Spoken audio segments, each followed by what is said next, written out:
하나님 말씀 편 110편 1절 한 절만 같이 읽습니다. 여호와께서 내 주에게 말씀하시기를 내가 내 원수들로 내 발판이 되게 하기까지 너는 내 오른쪽에 앉아 있으라 하셨도다. 아멘. 우리가 지금 하나님의 높아지심에 대해서 공부하고 있습니다. 28문이죠. 그리스도의 높아지심은 어디에 있습니까? 그리스도의 높아지심은 그가 사흘 만에 죽은 자 가운데서 다시 살아나신 것과 하늘로 올라가신 것과 하나님 우편에 앉으신 것과 마지막 날에 세상을 심판하러 오시는 데 있습니다. 그리스도의 높아지심의 첫 번째 우리가 생각했던 것은 그분이 죽으셨다가 사흘 만에 다시 살아나심에 대해서 생각했습니다. 무덤에 있지 아니하고 부활하신 것, 전무후무한 인류의 역사 가운데 나타나신 일이죠. 그것으로서 그분이 모든 주권자와 권세자가 되신다는 것을 우리들에게 알려주셨고요. 사망의 음부의 권세의 열쇠와 권세를 갖고 계신 분이시다는 것을 우리가 배웠습니다. 이제 오늘은 두 번째입니다. 그의 높아지심에 대한 것은 하늘로 올라가신 것입니다. 이것이 하나님의 높아지심을 얘기하는 겁니다. 말 그대로죠. 하늘에 올라가신 것입니다. 사람들은 죽으면 그 영혼이 천국에 갑니다. 육신은 이 땅에서 어떤 모양으로 장례가 치루어지지만 우리의 영혼은 다 천국으로 가게 되는 것이에요. 믿는 자들 얘기하는 것입니다. 물론 믿지 않는 자들은 그 영혼이 지옥으로 떨어지겠죠. 거지 나사로 우리가 비유해서 본 것처럼 나사로도 죽어서 아브라함 품 천국에 갔었죠. 그래서 믿는 자의 죽음이라는 것은 복된 것입니다. 더 나은 곳에 가고요. 그곳이 영원한 피난처와 안식처가 되기 때문에 복되죠. 우리가 지금 살던 때보다도 더 못한 데로 가면은 우리가 좀 슬프지 않겠어요? 그런데 지옥은 그 정도가 아니고 완전히 멸망의 곳이니까요. 그들에게는 그것이 죽음이라는 것이 정말 말 그대로 망하는 것입니다. 완전히 그들에게는 죽음이라는 것은 최대한으로 미뤘으면 싶고 그 죽음의 결과에 대해서는 맛보지 않았으면 싶어 하는 것이 그들의 죽음일 것입니다. 그러나 믿는 자들의 죽음은 전혀 다른 것입니다. 우리들은 천국에 가기 때문에 이것보다도 더 나은 곳으로 옮겨지기 때문에 우리들에게 그것이 영광이고 복이 되는 것입니다. 그런데 예수님은 어떠신지 말이죠.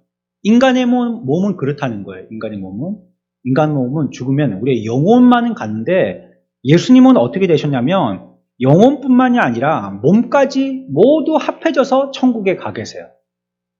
그분이 부활하실 때 영만 부활했다든지 몸만 부활하셨다든지 그게 아니거든요. 영과 몸이 함께 새로운 모습으로 나타나신 것이죠. 그래서 많은 사람들이 보는 앞에서 천국으로 올라가셨다라고 얘기하고 있습니다. 그러니까 인간들이 그냥 우리의 영혼만 가는 것과는 달리 그분은 몸과 영혼이 같이 갔으니까요. 우리의 모습과는 다르고도 또 영광스럽게 가신 모습이다 그랬습니다. 이 일은 하나님께서 예수 그리스도를 그와 같이 하려고 일부러 높이신 것입니다.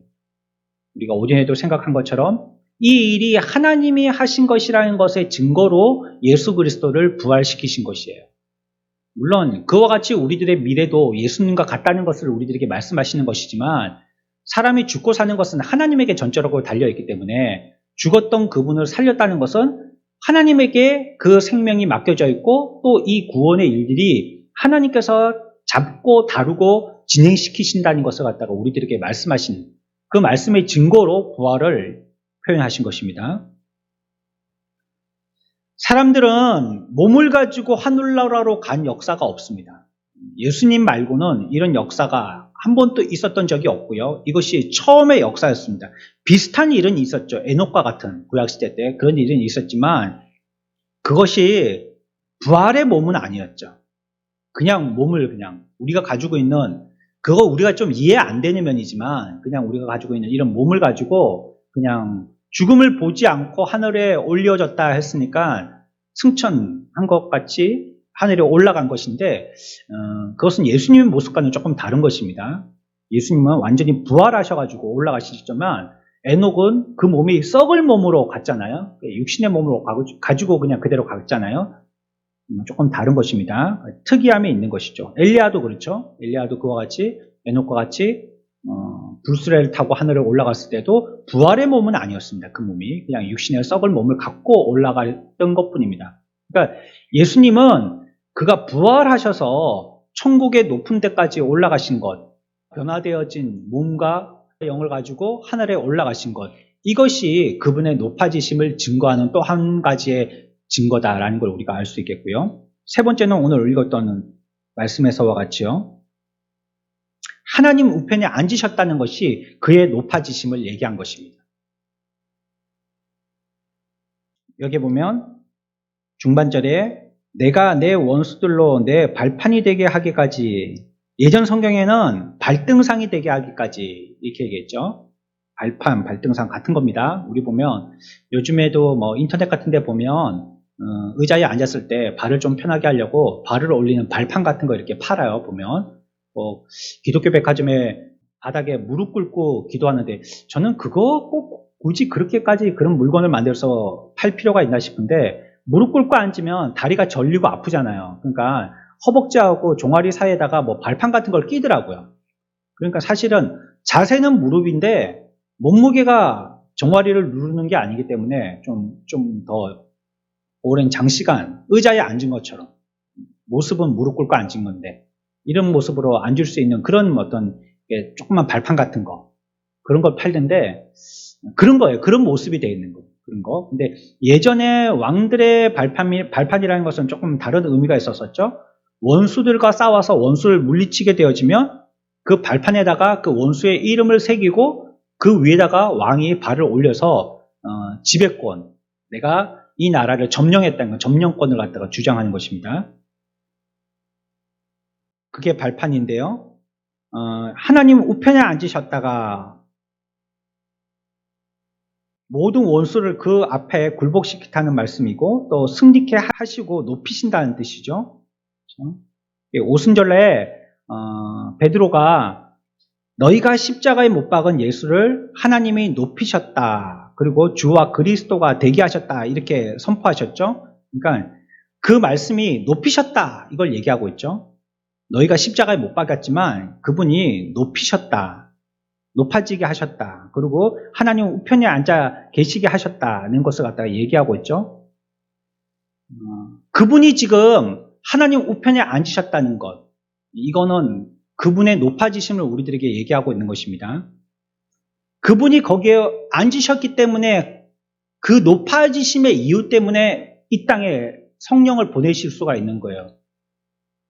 예수님이 승천하시면서 우리들에게 성령을 약속하셨지만, 만약에 역사라는 건 만약에라는 말을 할 필요가 없지만, 하나님 우편에 계시지 아니하신다면, 높은 자리에 계시지 아니하신다면 그분이 우리들에게 성령을 약속할 수는 없는 거예요. 보내실 수도 없는 거고요. 그러나 우리에게 성령을 보내셨다는 것은 그분이 하나님의 편에 앉으셨다, 하나님과 같은 높은 곳에 계셨다, 이것을 우리들에게 증거하는 것입니다. 사람들은 자기가 예수님을 못 박았는데 그분이 하나님 우편에 앉았다고 하니까 큰일 났죠. 놀라고 자빠지죠. 그분이 높아지심은 이와 같이 하늘의 높은 곳에 계시고 또 승천하셨고 또 하나님의 우편에 앉아 계시고를 말씀하고 있는 것입니다. 우리 로마서 8장 34절 읽어보겠습니다. 같이 읽습니다. 누가 정죄하리요? 죽으실 뿐 아니라 다시 살아나신 이는 그리스도 예수시니 그는 하나님 우편에 계신 자요 우리를 위하여 간구하시는 자신이라. 아멘. 그러니까 이 높은 자리에 앉아 계신 분이 우리를 위해서 간구하시는데 누가 정죄하겠느냐는 것입니다. 그분이 다 마크해 주신다는 거예요. 다 보호해 주시고 그분이 다 우리들을 갖다가 지켜주시기 때문에 아무도 그를 정죄할 자가 없다는 것을 얘기하고 있습니다. 그 사람의 죄를 지적하는 자가 있다면, 하나님이 사랑하시고 대우하심에 대한 그것을 트집 잡는 자가 있다면, 하나님의 우편에 앉으신 자가 말하기를 이 사람은 하나님께서 이와 같이 사랑할 만한 자이기 때문에 그렇게 사랑하시는데 너희들이 왜 그렇게 따지느냐라고 말씀하신다는 거예요. 내가 그와 같이 높여주고 또 높은 자리에서 그를 사랑하고 그를 지켜줄만 하는데 너희가 어째 그거 가지고 트집을 잡느냐, 이렇게 말씀하신다는 것입니다. 그리고 그를 위해서 여러 가지를 하나님께 구해 주십니다. 이렇게도 해주시고 저렇게도 해주시고요. 필요에 따라서 구해 주시는 것입니다. 그래서 하나님의 우편이라는 것은 높은 자리를 먼저 얘기하는 것이고요. 또 그 백성을 사랑하셔서 그들을 위해서 기도하시는 자리, 그 자리로 높은 자리를 우리들에게 표현하고 있습니다. 자, 그리고 이제 마지막으로요. 그분이 높아지심에 얼마까지, 어디에까지 있습니까? 라고 얘기할 때는요. 우리가 오늘 문답에도 끝에 나오는 때 보면 마지막 날에 세상을 심판하러 오시는 데 있습니다. 라고 얘기하고 있죠. 그분이 이 세상에 심판하러 오신다는 것입니다. 우리 성경 또 한 구절 찾아봅니다. 요한복음 5장 26절입니다. 29절까지 같이 읽겠습니다. 시작. 아버지께서 자기 속에 생명이 있음같이 아들에게도 생명을 주어 그 속에 있게 하셨고 또 인자됨으로 말미암아 심판하는 권한을 주셨느니라. 이를 놀랍게 여기지 말라. 무덤 속에 있는 자가 다 그의 음성을 들을 때가 오나니 선한 일을 행한 자는 생명의 부활로 악한 일을 행한 자는 심판의 부활로 나오리라. 아멘. 여기에 보면 우리가 조금 헷갈릴 수 있는 단어가 있는데 인자라는 단어예요. 인자됨, 인자라는 단어인데요. 하나님께서 예수님에게 심판의 권세를 주셨다라고 얘기하고 있습니다. 그가 심판하셔요. 근데 그분이 심판하시는데 어떤 분으로서 심판하시냐면 인자이기 때문에 심판하신다는 거예요. 아버지께서 자기 속에 생명이 있음같이 아들에게도 생명을 주어 그 속에 있게 하셨고 또 인자됨으로 말미암아 심판하는 권세를 주셨느니라. 27절에 그렇게 얘기하죠. 그가 인자되었기 때문에 심판하신다는 거예요. 우리가 인자라는 한자의 뜻을 살펴보면 그냥 사람의 아들이다 이렇게 이해하잖아요. 그렇다면 사람의 아들이 심판한다 이게 무슨 말인고 하지만 이분은 본래 하나님의 아들이시잖아요. 하나님의 아들이셔서 모든 것들을 심판하고 모든 것들에 대해서 권세를 갖고 계시는 게 마땅한 분이시죠? 근데 여기에 대해서 인자라고 얘기한단 말이에요. 다니엘서 우리가 7장으로 가볼까요? 이 말을 우리가 이해해 보려면 구약에 가서 조금 설명을 참고로 해야 되겠습니다. 다니엘서 7장 13절 14절 같이 봅니다. 시작. 내가 또 밤 환상 중에 보니 인자같은 이가 하늘 구름을 타고 와서 옛적부터 항상 계신 이에게 나아가 그 앞으로 인도되매 그에게 권세와 영광과 나라를 주고 모든 백성과 나라들과 다른 언어를 말하는 모든 자들이 그를 섬기게 하였으니 그의 권세는 소멸되지 아니하는 영원한 권세요 그의 나라는 멸망하지 아니할 것이니라. 아멘. 그 영광에 대한 모습을 얘기할 때 여기서도 뭐라고 표현하고 있어요? 인자라고 표현하고 있죠. 인자 같은 이가 예수 그리스도를 얘기하고 있는 것이죠.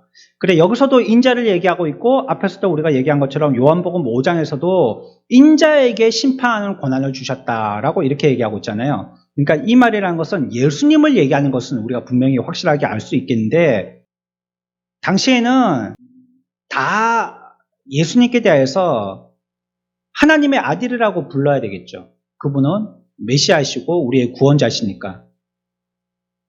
그래서 그런 사람 그렇게 말하는 말도 있었는데 만일에 예수님이 복음을 전하러 이곳저곳 다니실 때마다 사회에서 예수님께 대해서 하나님의 아들이다, 하나님의 아들이라는 얘기가 계속 나오게 되어진다면 반대가 막 쏟아지고 덤비는 사람들이 막 쏟아져 나오게 될 테니까 그래서 그때는 하나님의 아들이라는 표현보다는 인자라는 표현을 많이 쓰신 것이에요.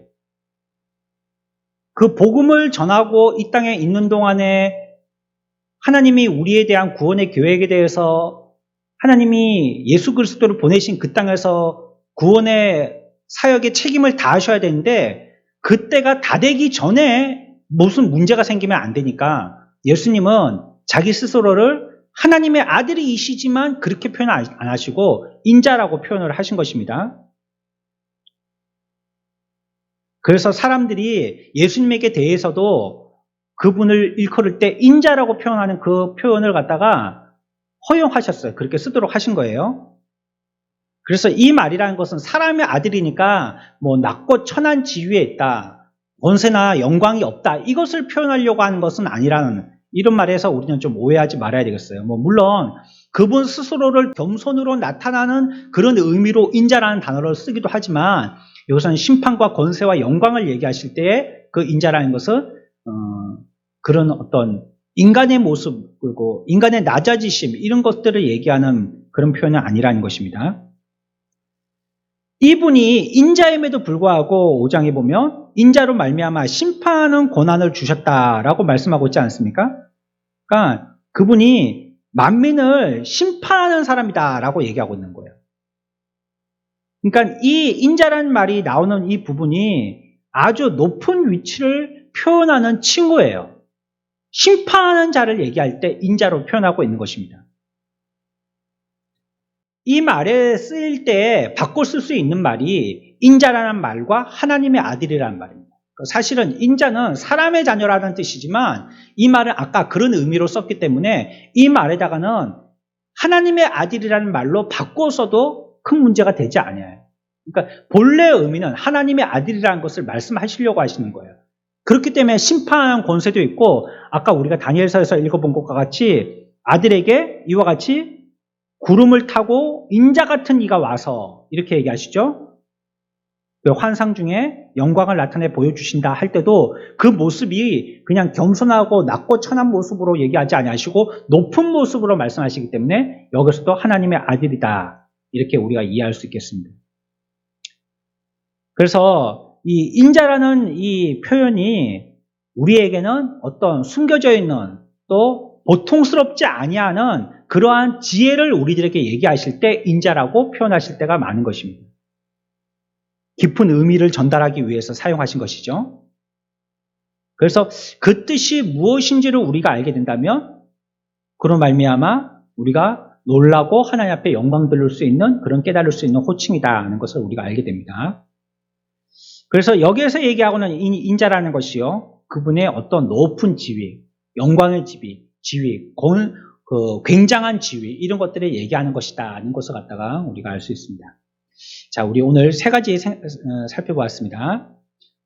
지난주에서부터 우리가 살펴보았던 얼마나 높아지셨는지에 대해서 그 높아지심이 어떤 것인지에 대해서 살펴봤는데 첫 번째는 어떤 것이었다고요? 죽은 자 가운데서 다시 살아나신 것, 그렇죠? 이것이 높아지셨다는 말씀을 하는 것이고 두 번째는요? 하늘에 올라가셨다는 것입니다. 그 죽었다는 얘기가 아닙니다. 부활하시고 하늘에 올라가 계시다 이걸 얘기하는 거지. 인간처럼 그냥 영혼만 죽어서 하늘에 그냥 올라갔다 이걸 얘기하는 게 아닙니다. 하늘로 올라가심, 부활, 승천하심을 얘기하는 것 이것이 높아지심을 얘기하는 거고 세 번째는요. 하나님 우편에 앉아 계신 것입니다. 하나님 우편에 영광의 그분은 그래서 심판의 권한을 갖고 계신 분이시죠. 그렇죠? 하나님 우편에 앉아 계신 분이시다는 걸 얘기했습니다. 마지막으로는요. 예, 그분이 심판까지도 하신다는 것이에요.